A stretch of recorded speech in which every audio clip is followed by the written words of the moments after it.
Hey, Coachella Valley, and welcome to Live with Your Chamber. I'm Katie Stice, CEO at the Ranch and Raj Chamber of Commerce, and I am so excited about our guest today.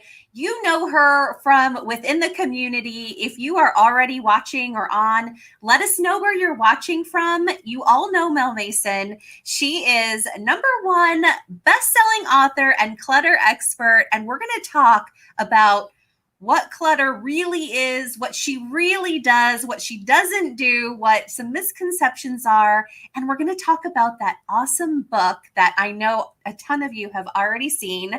Mel, welcome to the show. Hey, Katie, it's so good to see you. I'm super excited to be here with you. I just love hanging out with you and I love your energy. So excited for this show. Hey, same. And when I saw that two things. Number one, that you were in this #1 best-selling book, and then number two, that your own book came out, I thought, holy cow, we need to shout this from the rooftop. We need to make sure the whole community knows. But let's start first with what you do. Yeah, I'd be happy to, Katie. Thanks so much. So for those of you that don't know me, I am the clutter expert. And quite frankly, as someone who was cluttered, depressed, and suicidal myself and drowning in clutter, as I got through my own clutter and chaos, I came to realize that the outside is just a mirror of the inside. And if you don't address the inside, the outside just keeps coming back. So you can clear any surface, you can organize your closet, you can declutter the garage, but eventually it's all going to come back until you address the inside. So I created a step-by-step process to help my clients get free from clutter once and for all and keep it from coming back. And then I had to write a book about it. And the book is really, and I'll put this up here so people know what it's called. It's called Freedom from Clutter by Mel Mason. And this is really someone's guide to get to that place, because you and I have talked before, and we've talked about how you're right. We see the word, clutter expert or decluttering, and we think physical. And so the book really takes you from physical to beyond that. Will you talk a little bit more about maybe that process and how people actually get there? Yeah, I'd be happy to. So most people, when they come to me, they want to address the physical clutter because that's the outside symptom. But what they don't realize is that the outside simply is a mirror of the inside. And it seems kind of backwards. People are like, what do you mean you just change the inside and the outside changes to match? Well, it might seem a little esoteric, but there's a principle in operation called the principle of correspondence. As above, so below, or as within, so without. I mean, Gandhi said it, be the change you wish to see. So when you change inside, the outside changes to match. And so you don't want to address the physical clutter first. That's just the symptom, just like excess weight that we carry, or drug addiction, or alcoholism, or gambling, all those other things, overeating, whatever it is, those are just outside symptoms, and they all come from the same inner cause, which is what I call inner clutter. It's repressed emotions, resentments, fears, limiting beliefs, and all that fun stuff that we accumulate from being human and experiencing traumas and losses and all that fun stuff that happens to us as we grow up. And then we take on the limiting beliefs of our parents because they don't come in with an instruction manual. They just impart their own limiting beliefs back to us. And so you can address the outside all day long, but what you want to do is start from the inside out. And to be honest, clutter on the outside accumulates because, I'm going to be blunt here, of our unwillingness to look at it. Like, we avoid it, we resist it, and we deny it. And that unwillingness to look at the outside is just a mirror reflection of your unwillingness to go within yourself. There was a study, it's in my book. Basically, people were asked to go into a room and sit by themselves for like 15 minutes. And they had the opportunity. There was no windows, no doors, no distraction. I mean, the door to get in and out, but no windows, no nothing to keep you distracted. And you could either sit there and just sit with yourself and your own thoughts, or you could choose to give yourself an electric shock. Okay.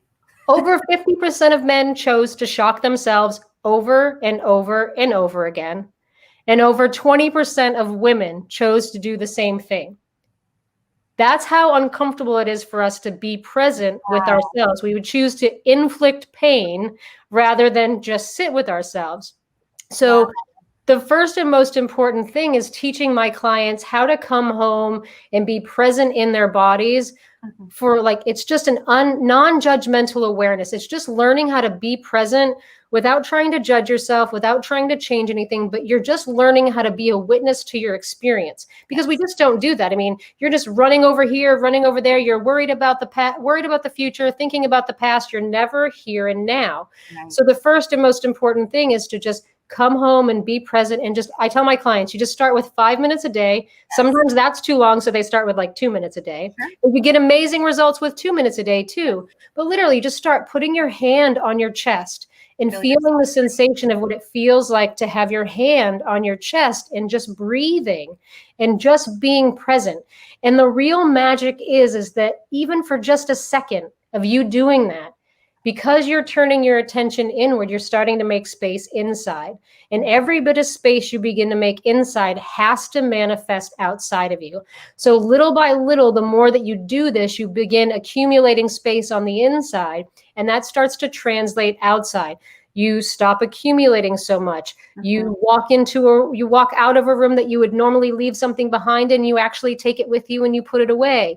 You start finishing what you start. You stop berating yourself when you look at your clutter, and start to think of and see a future that's brighter rather than beating yourself up. Right. But it all starts from this simple process of coming home inside of yourself and learning how to be present. I love it. That everything you just said right there was a lot.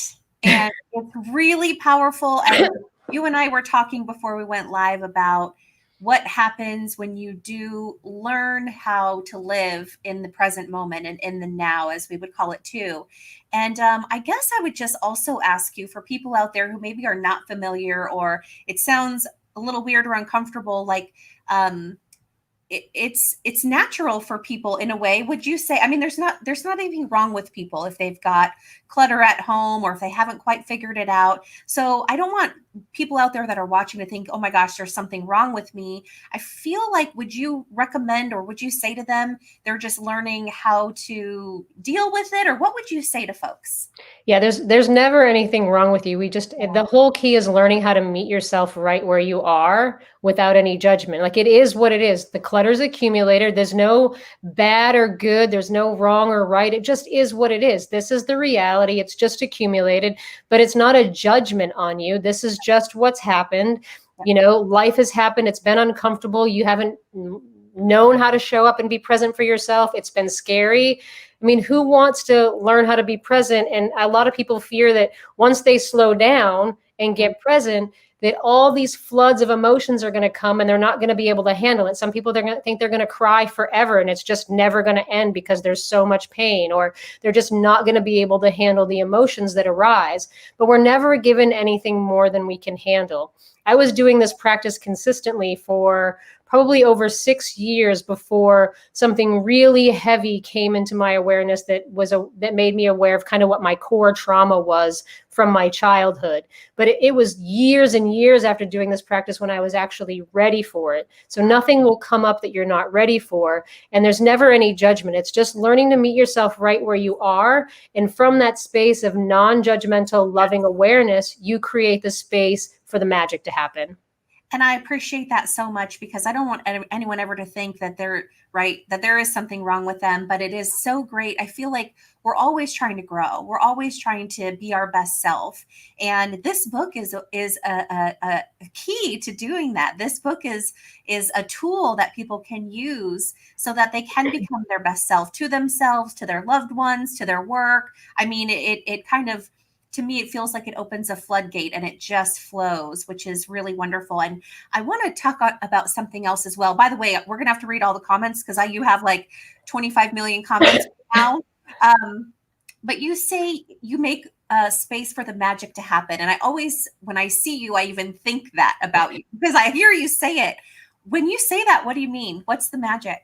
Well, here's the thing, is that when you we all have the same divine source, the flow of abundance and happiness flowing through us. And I kind of see us as like a pipe. And when we let the inner clutter accumulate, it's like clogged plumbing.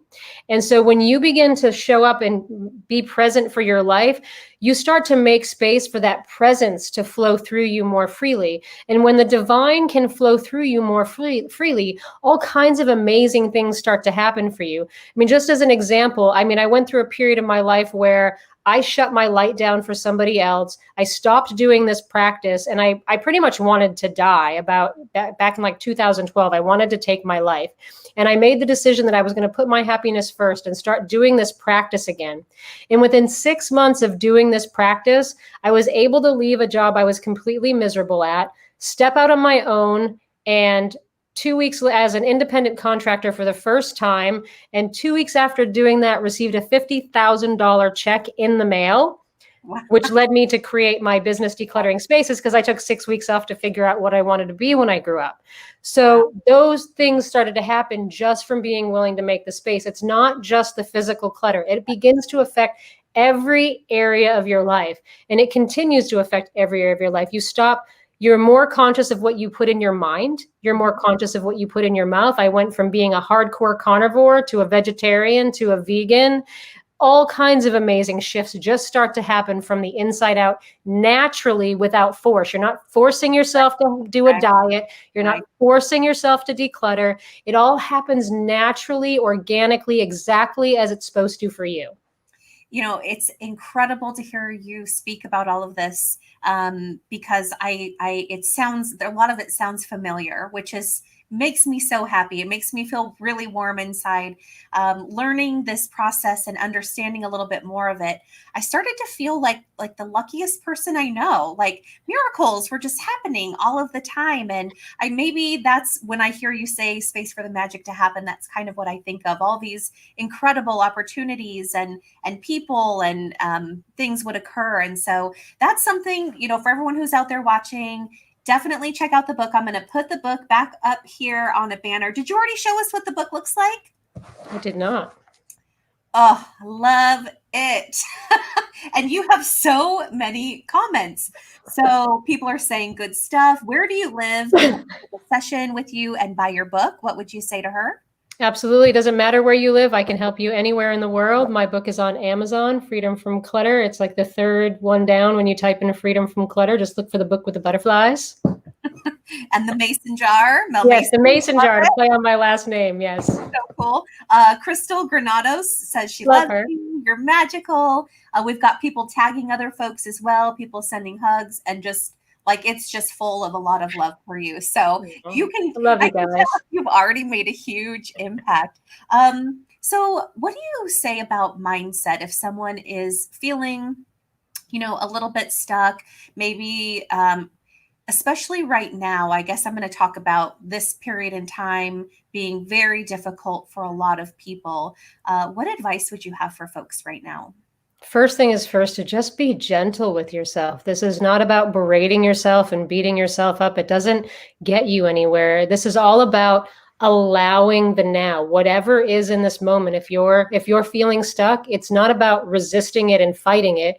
It's about acknowledging it. Okay, so I feel stuck. Okay, this is where I am in this moment. And from the acknowledgement comes power. It's when we resist something that it persists. But if we can just acknowledge it, just like fear or sadness, that stuff starts to shift once you acknowledge it. It's our fighting it that keeps it stuck. So just acknowledge that you're feeling stuck and things will automatically start to shift. And if you're feeling stuck in your life, just make time to just do this simple process of allowing the now, just for 5 minutes a day. If you commit to doing it just for 30 days, for 5 minutes a day, so many amazing things are going to start happening for you in your life. I can promise you that. It just requires you to stay committed and do it every day. Are there any, I have all kinds of weird questions for you too. Are there any misconceptions about what people think you do versus what you actually do? A lot of people think I'm just going to come in and organize their clutter and just get it all neat and pretty for them so they can, you know, work in their space and create systems that are going to work for them.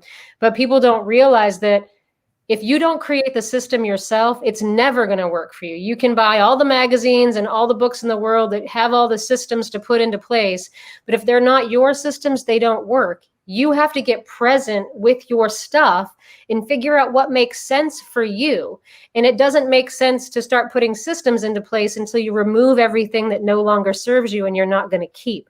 So you declutter first, and then when you see what you have left, then you start figuring out what you want to do with it. But most people want to buy the containers first. Oh, I'm going to get this container and this will look great. But then it's just not going to fit what you have. Right, right. So what about people who maybe have started, this journey and have decluttered in both ways, right? Their home, their space, they're living kind of in the now and their freer life. Is it common to go backward a little bit? And then is it more difficult to come out of that? Or have you seen that before? I mean, life is a roller coaster. We have ups and downs where we're more present and we're not. I mean, it just depends on what's happening in life. And it's all about, just meeting yourself right where you are. But what I tell, one of my mottos is always be purging. We're always accumulating.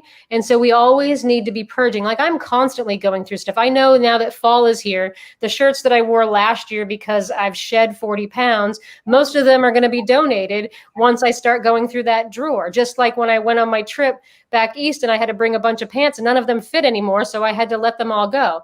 But it's basically becoming consistent with the purging process. And if you have a lot of clutter in your life that's accumulated over the years, it doesn't go away overnight. So it's something that you need to get habitual about. You just need to build into your schedule, like once or twice a week, 30, 60 minutes at a time, pencil it in like you would an appointment with a client or a doctor's appointment or a hair appointment, and stick to it. And just start consistently making time to go through stuff. And I always say 1 square foot at a time. Mm-hmm. Don't bite off more than you can chew. Don't do the whole closet. Don't do the whole garage, because that's where people get overwhelmed. You just start with 1 square foot at a time, sort everything, then make your decisions, then see what you have left. And what people don't realize is just your simple willingness to look at what you have. Mm-hmm. You'll let go of 30 to 60% without trying. So I always tell my clients, focus on what you let go of. I don't care what you keep. We're only going to focus on your wins, because letting go is a muscle you have to build over time as well. If you've been hanging on like this all your life, you're not just going to let go all at once. It's not possible. It's unrealistic. You're going to let go of a little bit and a little bit and a little bit with resistance. So it's celebrating your wins and starting small. And then the more that you let go, the easier it will get. I took a college course one time because I didn't actually go to college, but I audited a couple classes. And there's one class I was super attached to. I loved it. And I had this purple binder that had all my work in it, and it had all the teachers' work in it. And I carried it with me every time I moved. Did I ever look at it in between moves? No, but like I was super attached to it and I wasn't willing to let it go every time I moved. And finally, after years of going through my stuff, I finally was willing to let go of my work. Then the next time I would let go of the rest of it. But it took years for me to be willing to let go of that. There's just certain things that we get stuck on. And so we just have to meet ourselves where we are and celebrate our wins and focus on what we do let go of. Definitely. I love that you keep saying, focus on where you are. And in another book that I read, it was all about just not resisting things, just kind of understand it, look at it, observe, and then decide how and when and where you want to move ahead from there.